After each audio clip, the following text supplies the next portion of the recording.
can do this with my eyes closed. It's too easy. It's too easy. I can do this with my eyes closed. It's too easy. Too easy. It's too easy. I've been there, done it, seen it. Boy, all that like Keenan. Still got crack, they fiendin'. Flow still hot like Phoenix. Shine so bright, I'm gleaming. This off top, I'm tweaking. Fresh out the rat like Neiman. And I'm still tryna fight my demons. But we all gotta act like Tina. That's why I gotta ride with the Nina. Outside, it's a war going on. Maybe put my hands on my head like the Macarena. They want you walking on board like Kima. And give an F to you like John Cena. Putting blood on the brand new Beamer. Tryna earn 8 stripes like Adidas. You get cold when you ride with the heater. It'll turn you to a dog like a Akita. And expose to a cat like a cheetah. They smoke my partner like reefer. Dímelo porque o no entiendo. Mi gente must really need Jesus. They shed real blood. I never seen the crypt and I believe it. It's too easy. Too easy. I can do this with my eyes closed. It's too easy. Too easy. I can do this with my eyes closed. It's too easy. Too easy. I can do this with my eyes closed. It's too easy. Too easy. It's too easy. I've been there, done it, seen it. Y'all just talk, don't live it. And just took that route, that seen it. And I'm so outspoken like Reason. Jimmy Neutron, boy, young G's. And I'm a self-made man out of Sweden. And it's still off top, I'm tweaking. Welcome into the WAG show. This is episode 65. It is Monday, May 15th. I'm your host, Ben Hassler. We are here to talk about today's best bets. Hopefully you guys had a good weekend. Overall, it was a good weekend for me. Happy belated Mother's Day to all the moms out there. Obviously, none of us would be here without our mothers. So shout out to the moms. We don't have any NBA playoffs tonight, so this is going to probably be a quicker stream. We'll just run through the baseball slate. We have some more stuff that we're going to talk about later on in the week, maybe some NFL. Definitely going to talk a little golf with the PGA Championship coming up this weekend at Oak Hill. That should be pretty fun. Obviously love these golf majors, but yeah, how was you guys' weekend overall? Pretty cool, I think. Celtics moving on. That was pretty standard. Once it got to Game 7, I was like, there's no way Boston's losing. So they took care of business. I thought that Tatum, you guys know I'm a stout Tatum defender. I think Tatum's a top 5 player in basketball. People, for some reason, he feels like someone that gets more hate than other people that are worse than him. But yeah, he showed out on the biggest stage in Game 7, stole Steph Curry's record for most points in a Game 7. He went for 51, so shout out to Tatum, rounding into form. I took Tatum for 40-plus yesterday. It was a good bet, Mitchell, for sure. I think 50-plus, he was like plus 1,400 or something. What odds was 40-plus? I think I saw 50-plus was like plus 1,400 maybe, or plus 1,200. But shout out to Tatum, that was good. Boston almost even money to win the title. So I don't know what's going to happen. I do think they'll advance past Miami, but I don't know what's going to happen relative to those teams on the West. Obviously, I am a LeBron fan, so I would be cool with the Lakers moving on. I'm a really big Joker fan, so I would like for him to get to the finals for the first time. But for the NBA is rigged, sports are fixed crowd out there, it's really tough to combat this LeBron and the Lakers narrative. You know, LeBron winning the title in the year that he set the record for most all-time points in the NBA. LeBron beating these Celtics, you know, Lakers Celtics finals. Obviously, we know the history there. LeBron beating the Celtics in the finals, making the Lakers the winningest team of all time in terms of total championships, doing it over the Celtics, doing it in the season that he set the record for most points all time. It's tough to combat that narrative.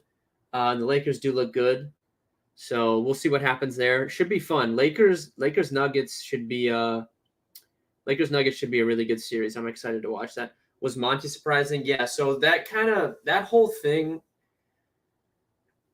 like, I truly don't understand what the Suns are doing. I mean, they get a new owner, and this is like the first move that he makes, it's just not good in my opinion. So it kind of came down to after the Suns lost that series, it was basically the Suns were going to choose DeAndre Ayton or they were going to choose Monty Williams. I think the very clear answer there is to choose Monty Williams. He's been the winningest coach in the NBA over the last few seasons. They had the 1 seed a year ago, and this year they were very good again. But you have to remember they didn't win this year. And I said that if they made that trade for Durant, it would not be a success. Obviously, if they didn't win a title. But given that that Durant was hurt for a good chunk of that time, they did not get to play together a lot, and they have no depth pieces. So, they had only played a few games together, not even like 15 games together. So, you have to give them, next year. I don't think that loss was on Monty Williams whatsoever. I mean, once again, Chris Paul, he gets hurt in the playoffs every year. He got hurt, wasn't playing. DeAndre Ayton was playing terrible. And if you guys don't follow it or know, apparently Monty Williams does not like DeAndre Ayton. He did not want the Suns to sign him. He wanted them to trade him for Miles Turner. And the Suns basically said, we're going to choose Ayton. And they gave Ayton that big contract last offseason. He didn't play very well in the playoffs. And then it kind of came down to that ultimatum. It was like, Monty Williams is like, you're going to pick me or Ayton. And they picked Ayton, which it's insane. It's insane. Horrible decision. So someone's going to get a huge coaching upgrade. Like if he goes to the Bucks, I think that would be a huge W for the Bucks.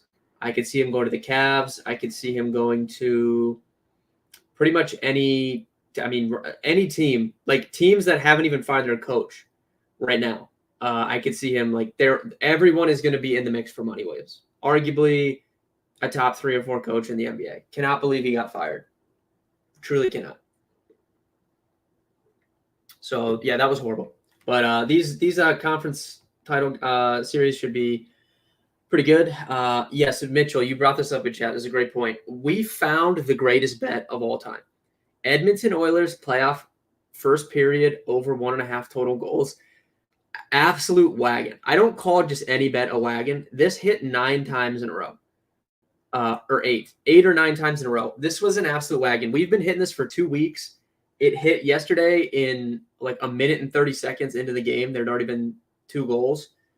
Like literally one of the greatest bets I've ever found. So it's unfortunate that Edmonton lost that game. 1, because I'm an Oilers fan. 2, like we just get robbed of hitting that again in game 7. Like truly hate that they lost because that was absolute money. That was like one of the best bets of the year. Like just hitting that every other day and it just smacks. It's incredible. Phoenix is dumb. Completely agree. But anyways, so there is a hockey game tonight. Is this game 7? Can someone tell me if is this game 7? Is Dallas Stars, Seattle Kraken? This is game 7, right? I don't know. Someone needs to confirm that. I'm pretty sure it is.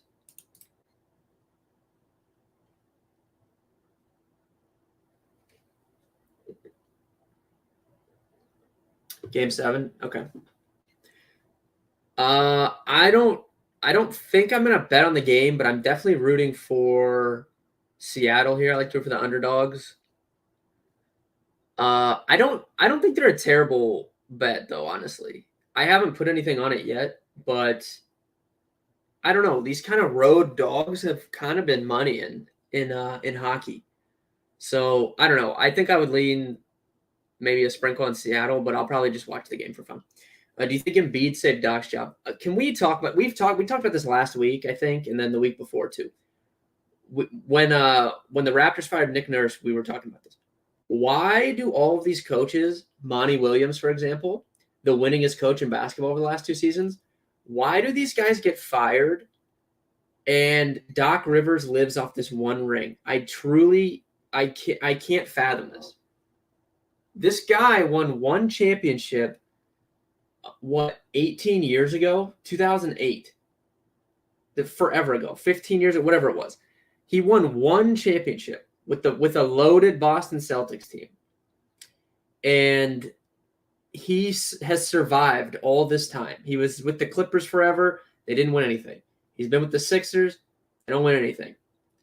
But you have guys like Nick Nurse, Budenholzer, who have won titles in the last 4 years, and they don't even get like 2 years. They get fired. This guy clings on to this one title. I don't understand this, and I've never understood it. I've never thought he was that great of a coach. As a Sixers fan, he needs to go 100%. He needed to go after last year. Like, think of it like this, Sean. They just wasted a year. The Sixers are good enough that, which is why I had a little gripe with what Giannis said. The Sixers are good enough that where they're championship or bust. Like, you have the MVP, you have James Harden. They don't have a bad supporting cast. I don't care how they played yesterday. They don't have a bad supporting cast. They're championship or bust. So essentially, you just wasted a year. Like, James Harden is at the end, I think, of his, the peak of his powers. So you've wasted a year. Embiid, he did get banged up against the Nets, but he played that whole series. And you wasted a year by not winning. I don't understand it. So Doc needed to go last year. That's Sixers. See, they should be trying to get Monty Williams. And I know, like, people will give me hate for saying that they wasted a year because only one team wins each year. And I understand that. Like, there is more to take from a season than just winning the title. But the Sixers are one of 5 or 6 teams that should be, like, they are competing for the title. So for those 5 or 6 teams, like, it's a waste of a year. Like, they're not one of these teams like the Pistons or something, right? Like, the Pistons are never going to win the championship next year. So yes, you can take positives from the season, but when you look at the Suns, the Bucks, the 76ers, the Celtics, the Warriors would have been in that class this year, even though they've won a ton recently. Like, those are teams that, like, they should be winning. So it is a waste of a year if they don't win. And Embiid has had, like, a big injury history. So when you, like, even though he is banged up with his knee, I don't discount that. I do think that was affecting him a little bit. He is able to play. So if you're in this position in the Game 7 to go to the Eastern Conference Finals, where if you win, you're going to be a big favorite. Like, either team that won yesterday would be the favorite over Miami. So, like, I don't know. Like, you can't really let those opportunities just slip through. There's no guarantee that you're going to get back. We've seen it countless times before. Like, the Suns lost to the Bucks a few years ago, right? And people are like, oh, like, they'll just run it back. They haven't been back yet. And now, look, they're firing their coach. So there is literally no guarantee that you're getting back there. I root for the Eagles. I'm like an Eagles fan now because Jalen Hurts is my favorite player, and I like the way that they run their team. And, like, they didn't win the Super Bowl last year. There's no guarantee that they get back, even though I think that they're arguably top to bottom talent-wise the best team in football. There's no guarantee that they get back to the Super Bowl. I mean, we're talking about one game sample size in the playoffs. It's very rare that you get a Tom Brady, like, he's been to the AFC Championship game every year, gone to the Super Bowl. Like, that just doesn't happen. So, like, there's no guarantee that Philly gets back. Like, you have to take advantage of those opportunities when you get them. But all right, we're off tangent here. I just kind of went on a rant, but regardless, we'll go through the baseball slate. Like I said, this will be a little quicker stream probably. I'll have some more to talk about tomorrow, and then we're going to talk about golf at some point this week as well. This PGA Championship coming up, but appreciate the field love from you. Yeah, I've kind of, like, adopted them because that Jalen Hurts is my guy. Always has been. So. And I do respect their fans. People hate on their fans, but I kind of, like, from an outsider point of view, people hate on Philly fans a lot. People hate on New York fans a lot. They're just passionate about their teams. I don't really think it's a negative. All right, so for baseball, I'm going to skip this 4:00 game, which is Mets Nationals, and we'll go on to the Angels, Orioles. We have Shohei Ohtani throwing. Really, really upset that the Angels were in Cleveland over the weekend and Ohtani didn't throw, I definitely would have went to the game if he had been throwing, but unfortunately he throws the day after they leave, of course, which is my luck.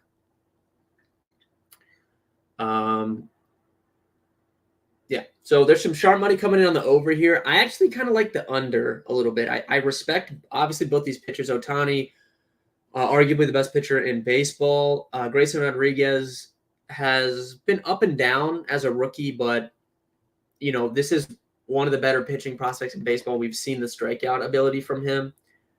So I kind of – and one reason that I like the under is I don't expect the Orioles to just light up Shohei Ohtani. And you can see 67% of the bets, 57% of the money came in on the Angels here, but that line has moved 10 cents towards the Orioles. And I don't think that they're going to just put up 5 or 6 runs on Ohtani. So if the Orioles are winning this game, maybe by like a run or two, like maybe it's like a 2-1, 3-1 type of game. So even though there's money coming on the over here, I actually lean more towards the under. And if I was going to lean aside, I really can't bet against Ohtani, but I mean, the numbers kind of say, like, maybe look at the Orioles here, but I would lean under here if I'm looking for a bet. Yankees, Blue Jays, Manoah's pitching, so you guys know what that means. Definite lean towards the Yankees. I don't care about the pitching matchup. I do not trust Alek Manoah as a minus 170 favorite. He's minus 172 on FanDuel, so I won't be betting anything here, but I would lean towards Yankees if I was taking a side. Seems like their offense is heating up a little bit, and I don't trust Alek Manoah as a favorite, so I would have to pass there. Mariners, Red Sox, tons of money in on the Mariners here. Only 49% of the bets, but almost 80% of the money. Tons of big money came in on the Mariners here. Pretty good hitting weather again in Boston. It's warm. There's wind blowing out, but George Kirby is a beast. I've been kind of riding the Mariners over the weekend. They played against the Tigers. We bet them a number of times. I think we bet them 2 out of 3 days, and I would definitely lean Mariners here against the Red Sox. I understand that money coming on the over at 9.5. I think you could definitely hit the over there. It's 10 on FanDuel, but if you could still get 9.5. I would be comfortable with that, just given how good the hitting weather is. Brewers, Cardinals, Freddie Peralta, Jack Flaherty. Again, another guy that we fade. You guys know I do not like Jack Flaherty. So if I'm looking for a side here, give me the Brewers as a slight favorite, minus 115. Brewers might be one of my favorite spots here. Although I will say the Cardinals, they were dead. They were dead last in the NL. They were like moving Wilson Contreras around, like saying he might play outfield. I don't know what was going on there, but they rebounded. They're red hot. I think they looked much better over the weekend offensively. So that is a word of caution, but definite lean towards the Brewers here over Flaherty. I'm going to see if I can look at – let me see if I can find Flaherty's numbers against the Cardinals since they've played so much here. Obviously, being in the same division, you get a little bit of a better sample size. So let's see here. Peralta against the Cardinals, not too hot actually. 130 plate appearance sample size, 360 expected WOBA allowed, 380 actual WOBA allowed, 24% strikeouts. So not super great. Flaherty doesn't have good numbers against the Brewers either. But love Brewers tonight. Love fading teams. Yeah, Nathan, we've been on that the last few weeks. Fading the teams that play on Sunday night, I do think is a good move. And the Cardinals were on the road. They were in Boston, and then they travel back home.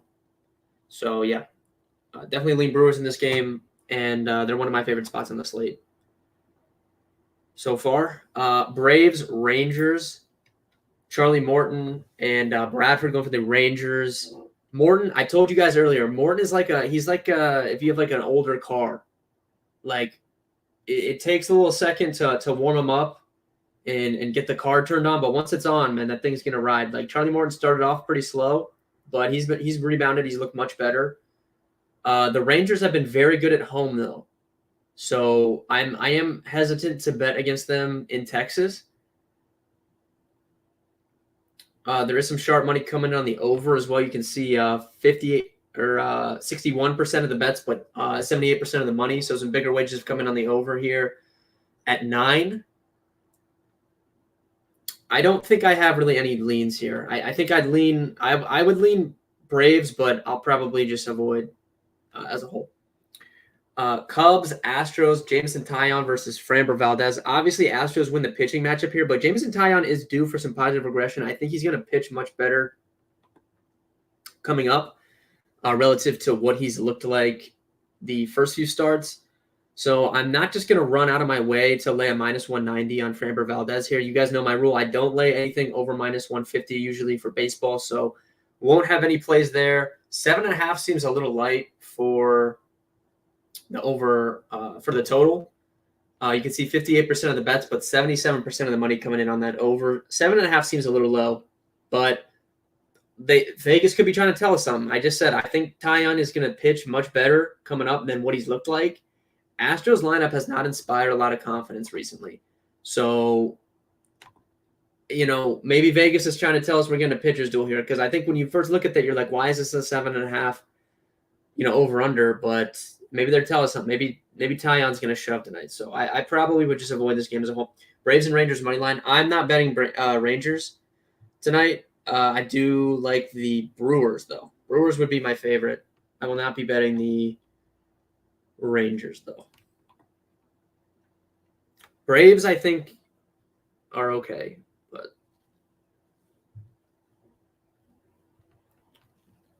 all right. Reds, Rockies. We got Coors Field, Hunter Green, Siebold. Siebold looks pretty bad for the Rockies. His numbers, he doesn't get swing and misses. He doesn't strike out pretty much anybody. His ERA is 2 or 3 runs higher than his skill interactive ERA, but still he's in the mid 4s, almost 5 on the Sierra. So he looks like a pretty league average pitcher, and that's just not going to play well when you're pitching, in Coors Field. Hunter Green obviously is a better pitcher, which is why they're the favorite here. But I have. It's boom or bust. It's always boom or bust with Hunter Green. He can come out and he can look like a Cy Young, or he can come out and he can give up 3 home runs because he throws so many fastballs. I think I would still side with the Reds here just because of the starting pitching matchup, but I probably wouldn't really look to bet anything here. There's some money coming in on the over, as you can see, but I like to – the Rockies have been in Coors the last few games. The Reds have not. So typically when you get that team coming in, maybe it takes them a day to adjust. I'm not saying there won't be any runs scored in the game, but I try to avoid the team first playing in Coors like the first night. So I might just avoid this game altogether. Travis adding everyone. They're going to be on my neck here. Coming in like fiends, asking how you can – my favorite thing, Travis, when you add everybody, they ask me, like, how did you do that? Like, how did you tag everybody? Like,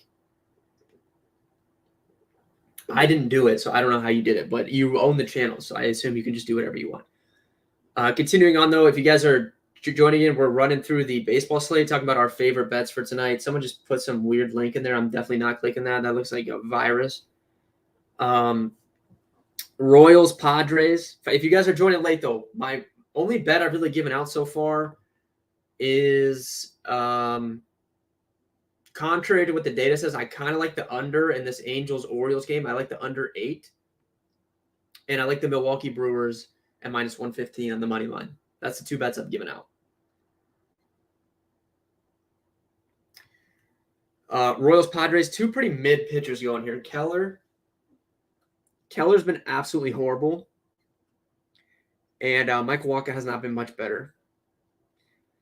So it's kind of like from the outside, I would understand the Padres being favored here, but the Padres have been terrible. They're like 2 games below 500, and why? Like Michael Wacha should never be a minus 230 favorite. I mean, is this the biggest favorite on the slate? That is the biggest favorite on the slate. So you're telling me Michael Wacha is the biggest favorite on tonight's baseball slate? There's literally no way I'm ever betting that. So out of just respect, because we've bet on the Royals a number of times this year. We've bet on their team total, and they've come through for us more often than not. See, look, this guy. See, he said Travis Waters. I'm not going to say that word, but he said shut up. Like you really get these people fired up. If you guys are tuning into the stream, just know I didn't tag anybody, so you don't have to yell at me. I'm also not Travis. My name is Ben. As you can see right there in the corner. My name's Ben. Travis is the one that you guys are angry at, so you can yell at him in the chat.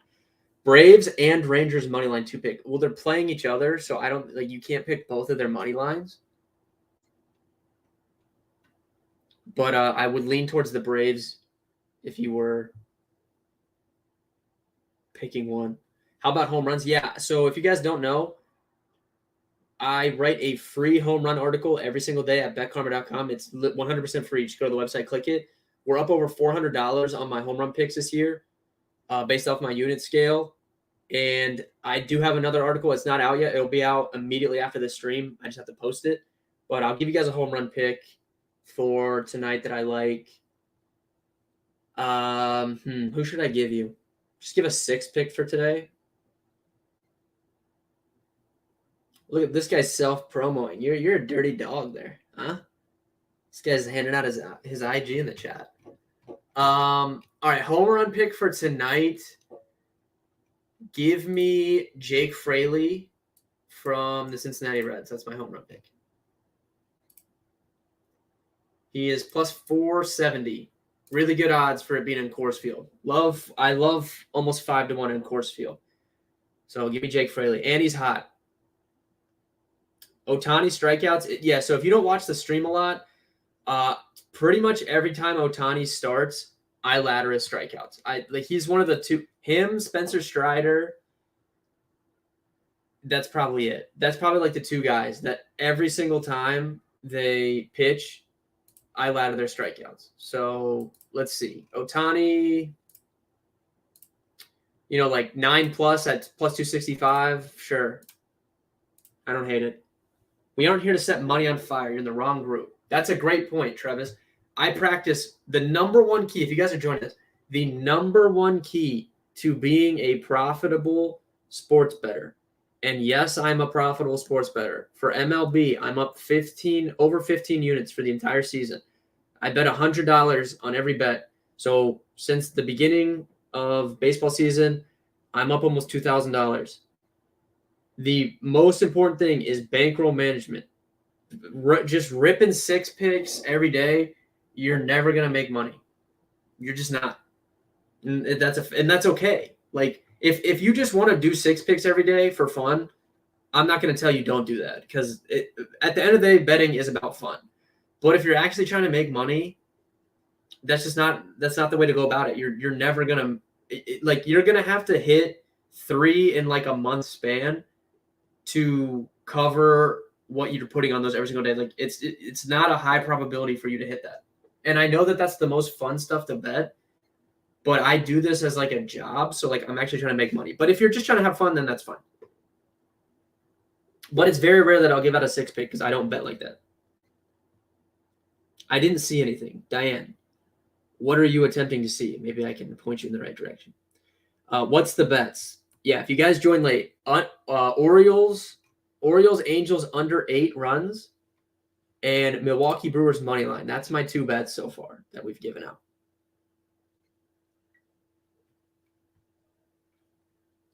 I don't remember what game we were on. What game were we on? Oh, yeah, we were laughing at Michael Wacha being a minus 230 favorite. So out of just spirit of the Royals, because they've helped us out a lot this year, I might throw a little sprinkle on the Royals money line at plus 190. Diamondbacks, A's, Drew Rucinski versus Merrill Kelly. Merrill Kelly is money at home. This is a betting tip for you guys. If you guys ever are looking at a baseball slate and you see that Merrill Kelly's at home, he's pretty money. So it's always fine to bet on the Diamondbacks at home when he's throwing now. He's not at home tonight. He's on the road. But the Oakland A's are just historically bad, and we bet against the Oakland A's like every day. So like they're gonna the way I look at this with the A's, didn't catch it, MLB did it. Royals or Padres, this is not a heavy unit play. This would be like something I'll put like 0.2 units on, but I might sprinkle Royals money line tonight at plus 190 because Michael Wacha sucks and he shouldn't be a minus 230 favorite. Now, Keller also sucks, but they're like the Padres have been bad. Like I feel like Vegas is acting like the Padres are the best team in baseball. They're like 18 and 20 or 19 and 21, I think. Picks for prize picks. I will pull up the prize picks predictor after we have 2 more games to get through, and then I'll pull up the predictor for you guys. Anyways, Diamondbacks, A's. The way I look at this is the A's are going to lose probably 110, 115 games. So if they're going to lose 115 of their 160 games, if you just simply bet against them every single time they play, you're going to make money like over the long haul. So I bet against the A's a lot. And I like the Diamondbacks here. Now, I'm not going to lay minus 215. You guys know the rule. We don't go over minus 150. So I would look more for their like a run line. I don't really bet run lines, but in this instance, I think you can. Or you could look to bet them first 5, something like that. Or you could tease it, something along those lines. But definitely Diamondbacks here. Drew Rucinski, he pitched okay against the Yankees his last start, but overall he's looked pretty bad. And I thought he was going to be decent coming over from the KBO, but he's been arguably like a bottom 5 or 6 pitcher in baseball. Phillies, Giants. I hate this game, not touching it, just avoiding this game altogether. Nightcap, we have Twins, Dodgers. Pablo Lopez has been shoving for the Twins this year, going up against Noah Syndergaard. Noah Syndergaard is dust. He's not good relative to what he used to be. He doesn't get strikeouts anymore. He was so bad that they moved him out of the rotation. And they called up some kid from AA, and then the kid from AA got beat around so bad that they had to send him back down, and now they're just stuck with Syndergaard, even though they don't want to use him. So it's an interesting kind of situation when we look at, do we want to bet on Noah Syndergaard tonight, given how bad he is? I think it's interesting. 68% of the bets have come in, but 77% of the money. So there's some big wagers coming in on the Dodgers. The Dodgers are kind of like the Yankees and some of these other teams. It's tough to read this data sometimes with them because they're such a public team. Like people they're always going to bet the Dodgers. They're always going to bet the Yankees. So it's kind of tough to dive into that kind of. It's tough to dive in with a team like the Dodgers because they're such a public team. I do like the over here. So my play for this game, I'm not sure if I'll bet it officially, but if I was looking for a lean here, the over 8.5 looks pretty good because I don't trust Syndergaard. And it seems like Vegas is not really trusting Pablo Lopez in this spot, despite how good he's been. So if we think that the Dodgers put up some runs and the Twins put up some runs, it's just easier to bet the over. And I mean, some sharp money has come in there on the over. So Twins, Dodgers over 8.5 might add that to my card. If you guys are new here, I give out my full betting card every single day to BetKarma Premium members. Sign up at betkarma.com. I'm 80-2 for the season, up over 15 units. And my plays of the day, which are typically heavier unit plays between 1.5 and 2 units, has hit over 75% dating back to March Madness. We've been on fire with the plays of the day. And I already posted 3 bets for tonight in the premium channel. You guys were asking for props, so before I get out of here, we will pull up these predictor. Kirby strikeouts, it likes, but I'm a little hesitant on that one. Actually, no, I'm not, because I like the Mariners tonight, so let's see. I mean, you can get over 4.5 at plus money on the books, too. I don't know. That's a weird one. The predictor likes it, but that's a little weird one. Rucinski under, I think, is fine. Rucinski has more walks than strikeouts this season, and I think he's going to get the Diamondbacks don't strike out a lot as a team. So you can see here on the books, Rucinski's at 2.5. Getting that 3 is really important because you get the push potential. Rucinski under 3 strikeouts looks pretty good. That's actually probably my favorite strikeout prop here. Just because you can get it at 3 on Prize Picks relative to that 2.5 on the books.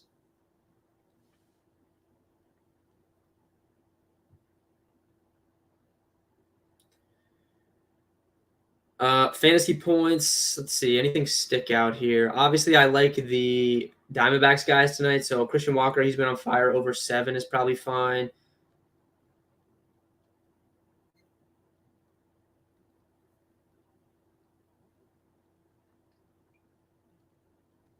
Yoshida over 6.5. 6.5 seems kind of low. I know Kirby's very good, but Yoshida's been a monster. He's the current favorite to win the American League MVP, not American League MVP, American League Rookie of the Year. He's a doubles machine. I like him at home. He hits a lot of balls off the monster for doubles, given his swing path and stuff. So I kind of like this top fantasy point prop. You can see we have him at almost 10 fantasy points, lines at 6.5. I kind of like that, and I like the Christian Walker one. And then if you guys missed it for the strikeouts, I like this Drew Rucinski under 3 on Prize Picks. Overall, that about does it. If you guys are new here, we do the stream every single day, Monday through Friday, 3 p.m. Eastern. With the exception of this Friday, the stream will be at 12 noon. So I'll be blasting that out socially later on this week so you guys know. But we do the stream Monday through Friday. Hopefully you guys sign up, betkarma.com/pricing. Get in the premium Discord.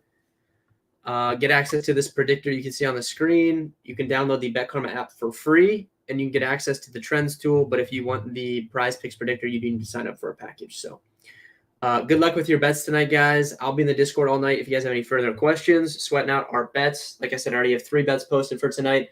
I'm going to add Milwaukee Brewers to the card as well, I think. So good luck with your wagers tonight, guys, and I'll see you on Tuesday.